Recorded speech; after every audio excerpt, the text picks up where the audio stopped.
Former President Donald Trump is at this federal courthouse in Washington, D.C., and technically he is in custody of law enforcement. Mr. Trump will soon be arraigned on 4 federal charges stemming from the January 6, 2021 attack and the multiple efforts in 2020 and 2021 to deny Joe Biden's 2020 election victory and deprive millions of Americans of their rights as voters. Trump landed in the D.C. area a short while ago at Reagan National Airport in Virginia. He's returning to the epicenter of power, as well as, in some ways, the scene of the crime. Joining us now to discuss, John Bolton, the former National Security Advisor for President Trump. Ambassador Bolton, thanks for joining us. So, Mr. Trump is about to be arraigned for his efforts to overturn the 2020 election. Do you think that his behavior was criminal?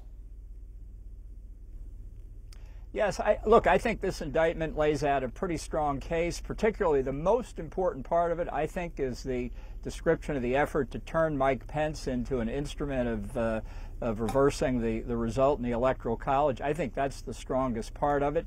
I think it was right to bring the document case. I think it's important to have both of these cases brought to trial before the election, as far in advance of the election as possible. But I want to underline what we're doing. I think it's the right thing to do, but it is a modified form of Russian roulette.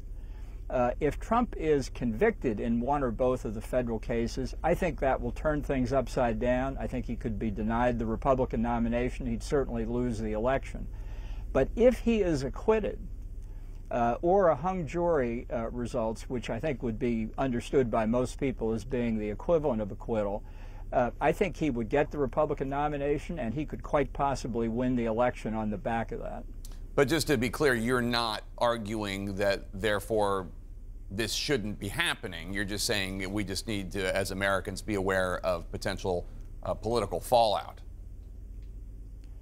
No, I think, as I said, it is essential to have brought these cases, and it's just as essential, in fact, more essential, to have them tried before the election, to defeat the delay strategy that Trump's putting out. The public interest here is in having, in each case, 12 jurors give us a decision so the people have adequate information on which to judge Trump. But the risk is real, and I hear the exuberance. I've heard it the last 24 hours, and everybody, you know, look, the impeachment efforts against Trump failed twice to convict him.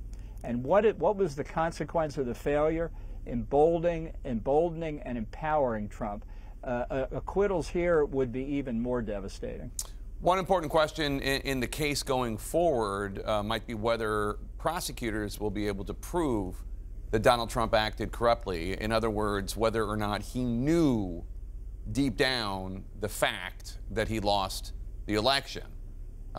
You worked closely with him. Do you think Donald Trump knew that he lost the election?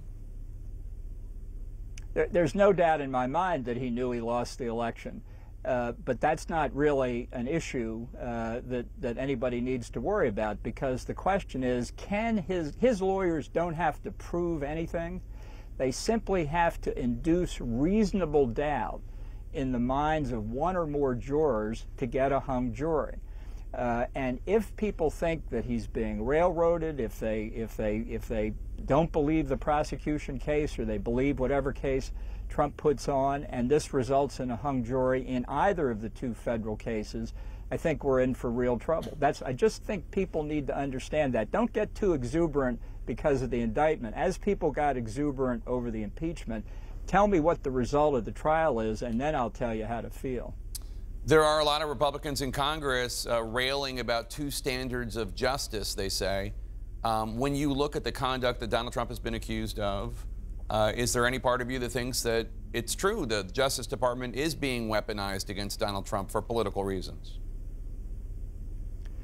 You know, I've been an opponent of the special counsel concept as long as I can remember, and I'm still against it. But in this case, nobody can say the Department of Justice is weaponized. I think the special counsel has proceeded independently. I happen to think that's not a good thing constitutionally, but it's simply false to say the Department of Justice has been weaponized. It is possible, and I think seriously open to question whether Hunter Biden has been treated in a similar way. But as my mother always used to say, two wrongs don't make a right. You don't make up for Hunter Biden getting a sweet deal, if that's the fact, by letting Donald Trump skate free. You prosecute where the law's been violated. Yeah, and we should note that, of course, the judge has sent back that plea deal that seems to have exploded for Hunter Biden. Mr. Trump is speaking out already this morning. He wrote, quote, "I'm going to Washington, D.C. To be arrested for having challenged a corrupt, rigged, and stolen election. It is a great honor because I am being arrested for you. Make America great again." What does that mean to you? I'm being arrested for you. Why would anyone think that that is possibly true? Well, I think he's appealing to the alienation of a lot of Republican voters, a lot of independents, a lot of people who have supported him before. And if he can make them feel that they are the ones that the system, the deep state, is after, it will solidify their support. And for a lot of reasons that people can discuss, that support is real. It's undeniable. What will shake that support is conviction. Ambassador John Bolton, thank you so much for your time today. Appreciate it. Caitlin Collins?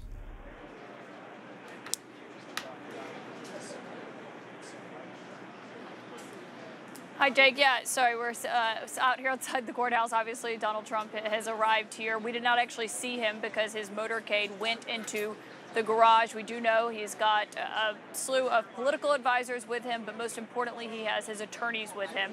And what's notable about that is one of those attorneys, John Lauro, is just someone who is only recently added, but he is going to be the one who is leading the January 6th case and the defense here. We've seen him already doing so publicly. Now is the first time that he's in a courtroom to do this. Here with me now is CNN's Paula Reed and the former federal prosecutor, David Aaron, who worked at the Justice Department, was a federal prosecutor until not that long ago. You looked through this indictment, and we heard from Bill Barr last night. You just heard from John Bolton, his assessment of the indictment. What do you think of it? I think it's largely what I expected. It tells a full story. It tells that story in a way that lawyers and regular people will understand. And it focuses on one defendant, even though it alleges a conspiracy is limited to the one defendant. And I think that reflects an effort to get this case moving and tell the whole story without unduly complicating it. Yeah. And as you're looking at this indictment, looking at this case, and now he is, when they are in there talking about this and what this looks like, the defenses of what they are clearly going to use that are shaping up.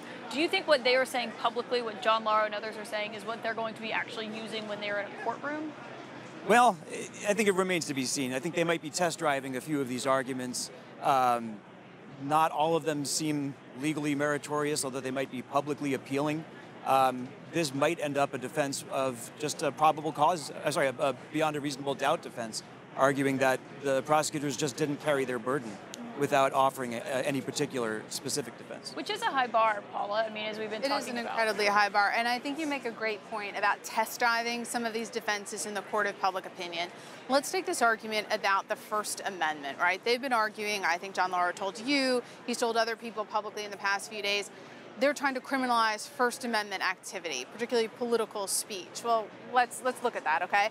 Political speech is widely recognized as one of your most protected rights. You can speak out against the government, the political process. You can even lie about that.